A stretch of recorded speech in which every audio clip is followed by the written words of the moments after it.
Hello बच्चों, आज की वीडियो में हम CUET बायोलॉजी का क्वेश्चन पेपर डिस्कस करेंगे जो कि 30 मई 2023 को शिफ्ट 1 में हुआ था। आइए एक एक करके क्वेश्चन को हम डिस्कस करते हैं। Question number 1, which one of the following is not a character feature of homo erectus? इनमें से कौन सा जो है होमो इरेक्टस का कैरेक्टरिस्टिक फीचर नहीं है? देखते हैं। ऑप्शन पहला है they had large brain around 900 CC. ये इसका कैरेक्टर फीचर है होमो इरेक्टस का। Their fossils were discovered in Java 1891। ये भी ऑप्शन करेक्ट है इसके संबंध में। तीसरा है C they used hides to protect their body and bury their dead। ये जो है ऑप्शन ये सही नहीं है।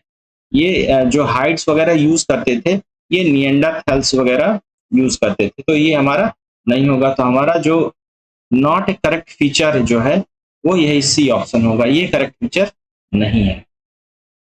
जबकि चौथा they lived about 1.5 million year ago, ये भी जो है उसका कैरेक्टरिस्टिक फीचर है। अब आते हैं क्वेश्चन नंबर 2 पे। While developing pure lines increased homozygosity result in. Pure lines के डेवलपमेंट में जो है अगर होमोजाइगोसिटी जो है इंक्रीज होती है तो क्या होता है, इसने ये पूछा है।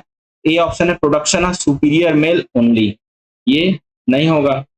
Aggregation of harmful recessive gene, ये भी नहीं होगा, क्योंकि हम डेलिबरेटली जो है ये प्योर लाइन सिलेक्शन के लिए होमोजाइगोसिटी जो है इंक्रीज कर रहे हैं, इसलिए ये बी भी नहीं होगा। सी एक्यूमुलेशन ऑफ सुपीरियर जीन, यही ऑप्शन सही होगा, ये सी करेक्ट है, क्योंकि इसी के लिए करते हैं। जो प्योर लाइंस हम ऐसा डेवलप करते हैं जिसमें जो है सुपीरियर जीन होमोजाइगस स्टेट में है। तीसरा है question number 3, in rotifers and honey bees the formation of new organism takes place without fertilisation, this phenomena is called. जो हनी बी वगैरह है, हनी बी और रोटिफर्स है, इनमें जो है जो मेल या फीमेल जो है वो विदाउट फर्टिलाइजेशन डेवलप हो जाते हैं। तो इस प्रोसेस को क्या कहते हैं? इस प्रोसेस को पार्थिनोजेनेसिस कहते हैं। जैसे हनी बी वगैरह में जो मेल होते हैं, मेल ड्रोन्स जो होते हैं वो अनफर्टिलाइज्ड एग से डेवलप होते हैं। अब आते हैं क्वेश्चन नंबर 4 पे। Which of the following is a bacterial disease? इसमें से कौन सा बैक्टीरियल डिजीज है? स्मॉल पॉक्स, ये वायरल डिजीज है, ये नहीं होगा। देन टाइफाइड, ये जो है ये आपका बैक्टीरियल डिजीज है, क्योंकि जो इस ऑर्गेनिज्म जो कॉज करता है टाइफाइड उसका नाम है साल्मोनेला टाइफी, ये स्मॉल में होगा साल्मोनेला टाइफी, तो हमारा बी ऑप्शन सही होगा। जबकि मीजल्स और पोलियो भी जो है वो वायरस कॉज करते हैं। अगला क्वेश्चन है question number 5, the hormone which act on the uterine muscle and cause stronger uterine contraction is known as. चार ऑप्शन दिए हार्मोन्स के, testosterone, progesterone, FSH and oxytocin. इसमें से ऑक्सीटोसिन होगा, क्योंकि ये हार्मोन लेबर पेन के लिए चाहिए होता है, जब चाइल्ड बर्थ के लिए, तो उस समय ये हार्मोन सिक्रीट होता है ऑक्सीटोसिन पिट्यूटरी ग्लैंड से, और वो कॉज करता है स्ट्रॉन्गर यूटेराइन कॉन्ट्रैक्शन। अब आते हैं क्वेश्चन नंबर 6 पे। Select the incorrect statements from the following. एक एक करके स्टेटमेंट देखते हैं। A, in human male the testis are situated outside the abdominal cavity within the pouch, ये स्टेटमेंट करेक्ट है। इसने पूछा incorrect statement. Primary spermatocytes undergo mitosis to form secondary spermatocytes, ये स्टेटमेंट आपका इनकरेक्ट है, क्योंकि इसमें मियोसिस होता है। अगला आपका स्टेटमेंट है Sertoli cells provide nutrition to germ cell, ये स्टेटमेंट भी करेक्ट है। देन डी है आपका seminal plasma is rich in glucose, calcium and certain enzymes, तो वो रिच किसमें होता है? वो होता है फ्रक्टोज में, तो ये भी आपका स्टेटमेंट रॉन्ग है। तो choose the correct answer from the option given below. तो इनकरेक्ट स्टेटमेंट्स को चूज करना है। तो इनकरेक्ट स्टेटमेंट्स आपके बी और डी। तो हमारा ऑप्शन होगा सी। अब आते हैं next question, question number 7। Which of the following statement are incorrect. इनमें से जो भी इनकरेक्ट स्टेटमेंट है उनको जो है देखना होगा। In bacteria BT toxin exist as inactive protoxin. ये आपका जो स्टेटमेंट ये करेक्ट है। अगला स्टेटमेंट है due to alkaline pH in gut the toxin is converted into its active form. ये भी स्टेटमेंट करेक्ट है। सी है आपका the toxin is already present in the active form in the bacteria. ये statement wrong है। क्या ये proactive form में प्रेजेंट होता है, बाद में गट में जाके वो अल्कलाइन मीडियम में वो कन्वर्ट होता है एक्टिव फॉर्म में। देन आपका ऑप्शन ये statement D the inactive toxin bind to the surface of mid gut and cause cell swelling and lysis. ये भी जो है स्टेटमेंट रॉन्ग है, क्योंकि इनएक्टिव नहीं एक्टिव टॉक्सिन बाइंड करता है। तो आपका ऑप्शन होगा डी, क्योंकि ये दो स्टेटमेंट सी और डी जो है वो इनकरेक्ट है। अब आते हैं क्वेश्चन नंबर 8 पर।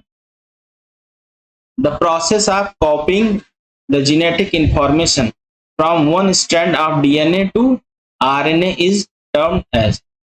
मतलब जो डीएनए होता है, डीएनए के स्ट्रैंड पे आरएनए की सिंथेसिस के प्रोसेस को क्या कहते हैं। तो उस प्रोसेस ये एक एक करके ऑप्शन देखते हैं। ए ट्रांसलेशन, ये प्रोसेस प्रोटीन सिंथेसिस से रिलेटेड है। ये प्रोटीन सिंथेसिस के प्रोसेस को ट्रांसलेशन कहते हैं। जबकि जो बी ऑप्शन दिया है ट्रांसक्रिप्शन, ये प्रोसेस होता है DNA to RNA synthesis on the template of DNA. तो हमारा ऑप्शन बी करेक्ट होगा। अब आते हैं क्वेश्चन नंबर 9 पे। ये मैच लिस्ट है। लिस्ट 1 को लिस्ट 2 से मैच कराना है। ये इवोल्यूशन वाला चैप्टर से दिया हुआ है। आपका लिस्ट 1 में पहला दिया ऑस्ट्रेलियन मार्सुपियल्स। ये आपका मैच करेगा एडाप्टिव रेडिएशन से, क्योंकि Australian marsupials adaptive radiation show करते हैं। देन है B wings of butterfly and wings of bird. ये दोनों एनालोगस ऑर्गन है, तो ये होगा। देन इंडस्ट्रियल मेलानिज्म, ये जो है नेचुरल सिलेक्शन का एग्जाम्पल है, तो 2 नंबर होगा। Then forelimbs of horse and bat, ये होमोलोगस ऑर्गन का एग्जाम्पल। तो इस तरीके से देख सकते हैं ए का तीसरा, बी का चौथा, सी का दूसरा और डी का पहला। ए का तीसरा, बी का चौथा, सी का दूसरा और डी का ऑप्शन बी करेक्ट।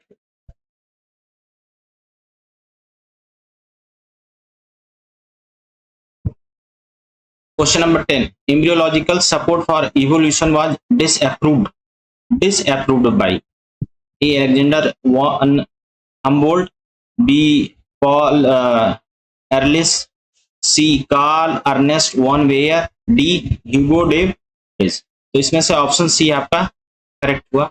इन्होंने केयरफुली ऑब्जर्व किया था सभी वर्टिब्रेट्स एम्ब्रियो को, और उन्होंने ये पाया था कि जो एडल्ट फीचर आते हैं एम्ब्रियो में, किसी भी एम्ब्रियो के एक पर्टिकुलर स्टेज पे, वो एक्चुअल में वो सपोर्ट नहीं करते हैं इवोल्यूशन को। अब आते हैं question number 11। The sickle cell anaemia. Sickle cell anaemia is, ये किस टाइप का डिजीज है इसने क्वेश्चन किया है। तो ये होता है ऑटोसोमल रिसेसिव डिजीज। इसका मतलब ये है कि मदर एंड फादर दोनों जब कैरियर होंगे तब जाके इनके प्रोजेनी में ये डिजीज मैनिफेस्ट होगा, चांस बनता है। अब आता है क्वेश्चन नंबर 12 पे। The presence of additional additional X chromosome in human lead to, ये अगर एडिशनल एक्स क्रोमोसोम होगा तो ये किस तरीके का डिजीज कॉज करेगा, तो ये ऑब्वियस सी बात है कि ये कोई सेक्सुअल डिसऑर्डर कॉज करेगा। जैसे ए है डाउन सिंड्रोम, ये 21 क्रोमोसोम के ट्राइसोमी से होता है, तो ये नहीं होगा।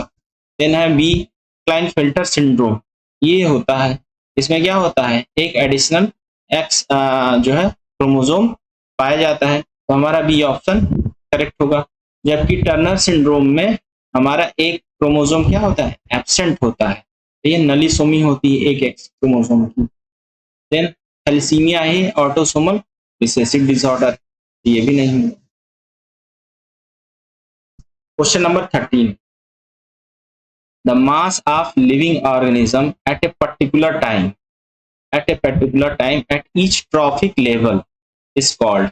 यहाँ इसने पूछा है कि पर्टिकुलर टाइम पर किसी भी ट्रॉफिक लेवल में, जैसे प्राइमरी है, सेकेंडरी है, टर्शियरी है, जो भी आपका ट्रॉफिक लेवल है, उस पे जो लिविंग ऑर्गेनिज्म प्रेजेंट होते हैं उनके मास क्या कहते हैं। तो ये हमारा चार ऑप्शन दिया है, carrying capacity, standing state, standing crop, और डी है आपका ग्रॉस प्राइमरी प्रोडक्टिविटी। तो इसमें जो हमारा आंसर होगा वो होगा आंसर सी, स्टैंडिंग क्रॉप कहते हैं उसको। अब आते हैं क्वेश्चन नंबर 14, ये मैच लिस्ट दिया हुआ है, लिस्ट 1 को लिस्ट 2 से मैच कराना है, तो इसमें कुछ रिलेशनशिप दिए हुए हैं, टाइप ऑफ रिलेशनशिप बताना है लिस्ट 2 से। तो सी anemone and the clone fish, ये एग्जाम्पल है, ये एग्जाम्पल है आपका कॉमन्सलिज्म का, तो ये तीसरा से मैच करेगा। टाइगर एंड डियर, टाइगर और डियर, तो इसमें डियर जो होता है प्रे है और टाइगर प्रेडेटर है, एग्जाम्पल होगा ये प्रेडेशन। देन सी है flamingos and resident fishes in South America lakes, तो ये एग्जाम्पल है कॉम्पिटिशन का, तो यहाँ पे 1। देन माइकोराइजा, माइकोराइजा आपका एग्जाम्पल है म्यूचुअलिज्म, तो ये होगा आपका, तो हमारा ऑप्शन होगा ए का तीसरा, बी का दूसरा, सी का पहला, डी का पांचवा, हमारा ऑप्शन ए सही होगा। अब आते हैं क्वेश्चन नंबर 15 पे, which of the following is hormone releasing IUD, IUD मतलब इंट्रा यूटेराइन डिवाइस, ऐसा ही डिवाइस जो हार्मोन रिलीज करता हो, तो हार्मोन रिलीजिंग डिवाइस इनमें से जैसे ये कॉपर टी हुआ, CU7 हुआ, ये भी कॉपर टी टाइप का ही है। देन मल्टीलोड 375, ये तीनों तो नहीं होंगे, ये हार्मोन रिलीजिंग नहीं है, हार्मोन रिलीजिंग है आपका LNG-20। अब आते हैं क्वेश्चन नंबर 16 पे, क्वेश्चन नंबर 16 में पूछा है select the correct statements about the sporopollenin, sporopollenin found in pollen grains, तो पोलन ग्रेन्स में स्पोरोलेनिन का जो कवरिंग पाई जाती है उसके बारे में आपको करेक्ट स्टेटमेंट को चूज करना है। पहला दिया है the hard outer layer of pollen grain is made up of sporopollenin, तो ये आपका ऑप्शन जो है ये स्टेटमेंट करेक्ट है। Then it is one of the most resistant organic materials known, ये भी स्टेटमेंट करेक्ट है, स्पोरोलेनिन क्या होता है ये बहुत रेजिस्टेंट ऑर्गेनिक मटेरियल होता है। देन सी स्टेटमेंट किया it does not withstand high temperature and strong acid, ये क्या है ये गलत, क्योंकि जो स्पोरोलेनिन होता है वो आपके बी में ही दिया है मोस्ट रेजिस्टेंट, ये नहीं होगा। देन डी है no enzyme can degrade it, ये भी जो है स्टेटमेंट करेक्ट है, तो हमारा जो है ऑप्शन बी, ऑप्शन बी जिसमें ए बी और डी तीनों जो है आपका स्टेटमेंट करेक्ट है। अब अगला क्वेश्चन है question number 17, the ability of some snail and fish to avoid summer related problem like heat and desiccation is called,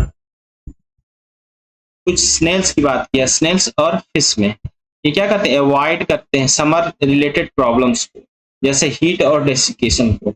इस प्रोसेस को कहते हैं एस्टिवेशन, एस्टिवेशन या इसको समर एस्टिवेशन भी कहते हैं। जबकि जो हाइबरनेशन होता है ये विंटर कंडीशन जो वो अवॉइड करने के लिए होता है। अब आता है क्वेश्चन नंबर 18 पे, which of the following is a type of in situ conservation approach. पूछा है कि जो इतने 4 ऑप्शन दिए हैं इसमें से कौन सा इन सीटू कंजर्वेशन अप्रोच है। इन सीटू मतलब सेम प्लेस पे, जहां पे जो भी पार्क है, गार्डन है, जंगल है, फॉरेस्ट है, या जो भी आपका जो नेचुरल साइट है उसको उसी साइट पे उसको कंजर्व करना है।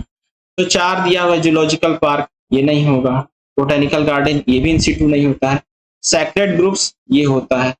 ये क्या होता है, ये पवित्र जंगल इनको कहा जाता है। ये यहाँ पे वहाँ इस क्षेत्र के जो लोग रहने वाले होते हैं, जो लोकल्स होते हैं, वो आके वहाँ लोकल गॉड या जैसे पूजा पाठ वगैरह करते हैं, उनको बहुत पवित्र मानते हैं। अब आते हैं क्वेश्चन नंबर 19 पे, among vertebrates the maximum number of species belong to। Vertebrates में सबसे ज्यादा जो है किसकी स्पीसीज पाई जाती है। तो वर्टिब्रेट्स में ये चारों वर्टिब्रेट्स ही दिए हुए हैं, amphibians, reptiles, fishes and birds. तो फिशेस जो होती हैं इनकी जो नंबर ऑफ स्पीसीज होती है वो मैक्सिमम होती है, सबसे ज्यादा इसमें वैरायटी होती है। अब आते हैं क्वेश्चन नंबर 20 पे, identify the correct statement about decomposition. Decomposition के रिलेशन में हमें जो है करेक्ट स्टेटमेंट को आइडेंटिफाई करना। तो 4 आपको स्टेटमेंट दिए हुए हैं। पहला है the rate of decomposition is quicker if detritus is rich in nitrogen and sugar, ये आपका स्टेटमेंट करेक्ट है। Then B decomposition is largely an oxygen requiring process, ये भी स्टेटमेंट करेक्ट है। Then statement C the rate of decomposition is slow if detritus is rich in chitin and lignin, ये भी आपका statement correct है। Then fourth है D the rate of decomposition is slow if detritus is rich in nitrogen and sugar. तो ये slow कब, जबकि जो आपका इसका डिकम्पोजिशन होना है वो रिच हो किसमें, नाइट्रोजन और शुगर में। तो ये जो है आपका स्टेटमेंट रॉन्ग है। तो हमारा ऑप्शन होगा डी, ए, बी और सी तीनों जो है स्टेटमेंट आपके यहाँ सही है। अब आते हैं क्वेश्चन नंबर 21 पे, arrange the following steps involve in recombinant DNA technology. Recombinant DNA technology में के प्रोसेस में जो स्टेप्स इन्वॉल्व होते हैं उनको करेक्ट सीक्वेंस में आपको अरेंज करना है। तो 4 सीक्वेंस दिया है। पहला ये है insertion of recombinant DNA into host cell, B है आपका cutting of source DNA as well as vector DNA at specific location and their joining, ये सेकेंड इवेंट है, स्टेप है। सी है isolation of the genetic material, D है obtaining the foreign gene product, then E है culturing the transform host cell at large scale. तो इन्हें हमें correct order में अरेंज करना है। तो सबसे पहला हमारा इवेंट होगा आइसोलेशन ऑफ जेनेटिक मटेरियल, हम सबसे पहले डीएनए आइसोलेट करेंगे। उसके बाद है cutting the source DNA as well as vector DNA at specific location and their joining. जो सोर्स डीएनए है और जो वेक्टर डीएनए है उसको एक स्पेसिफिक लोकेशन से सेम एंजाइम से कट करेंगे और जो कट वाला पार्ट है उसको वेक्टर में हम ज्वाइन करेंगे। तो हमारा बी इवेंट दूसरा होगा। Then insertion of recombinant DNA into host cell या ऑर्गेनिज्म, उसके बाद जो रिकॉम्बिनेंट डीएनए प्रोड्यूस होगा उसको इंसर्ट कराएंगे होस्ट सेल में। तो हमारा ए इवेंट इसके बाद होगा। Then culturing the transform cell at large scale. अब होस्ट जो सेल होगा वो जैसे बैक्टीरिया वगैरह है तो उनका फिर कल्चर करेंगे, और कल्चर करके उनका जो है, कल्चर करने से उनकी जो है उनका नंबर जो है काफी बढ़ जाएगा। तो ये हमारा इसके बाद ये ई होगा। देन लास्ट स्टेप है obtaining the foreign gene product. Culture जब करेंगे तो जो ट्रांसफॉर्म सेल्स होंगे वो वेक्टर ट्रांसफॉर्म सेल्स में जो वेक्टर डीएनए है जो अब रिकॉम्बिनेंट डीएनए में चेंज हो चुका है क्योंकि उसमें हमने फॉरेन जीन को इंसर्ट किया है, वो एक्सप्रेस होगा और प्रोडक्ट फॉर्म करेगा प्रोटीन के फॉर्म में। तो हमारा जो है, और उसी को जो है हम हार्वेस्ट करते हैं, उसी को ऑब्टेन करते हैं फॉरेन जीन प्रोडक्ट को। तो हमारा लास्ट जो होगा वो डी होगा। इस तरीके CBAED, CBAED ऑप्शन ए सही है। अब आते हैं question number 22। Which of the following animal show oestrous cycle. तो इसने पूछा है कि इट्रस साइकिल किसमें जो है कौन से एनिमल में पाया जाता है। तो ये जो इट्रस साइकिल होता है ये नॉन प्राइमेट्स में ये मिलते हैं, और जबकि आपका जो प्राइमेट्स होते हैं उनमें मेंस्ट्रुअल साइकिल पाया जाता है। तो आपको 4 ऑप्शन दिया हुआ है। मंकी ये क्या है, प्राइमेट है। एप ये भी प्राइमेट है। ह्यूमन ये भी प्राइमेट है। डॉग क्या है, नॉन प्राइमेट है। तो हमारा ऑप्शन डी करेक्ट होगा। इसमें जो है ये इट्रस साइकिल पाया जाता है। देन आते हैं question number 23। Tag polymerase is isolated from. Tag polymerase ये एंजाइम होता है जो पॉलीमरेज चेन रिएक्शन में हम थर्मोसाइक्लर में इसको यूज करते हैं कॉपी नंबर को बढ़ाने के लिए। तो ये कहाँ से ऑब्टेन करते हैं, तो ये बैक्टीरियल जो है एंजाइम है, ये इसे प्रोड्यूस करने वाले बैक्टीरिया को कहते हैं थर्मस एक्वेटिकस। हमारा बी ऑप्शन करेक्ट होगा। अब आते हैं क्वेश्चन नंबर 24 पे। Match list 1 with list 2। यहाँ पे लिस्ट 1 में कुछ बैरियर्स वगैरह दिए हैं और उनको मैच कराना है लिस्ट 2 से। तो ए दिया हुआ है फिजिकल बैरियर। फिजिकल बैरियर जो होता है वो होता है skin on body mucus coating of epithelium which lines respiratory tract. ये तीसरे से मैच करेगा। Then cytokine barrier.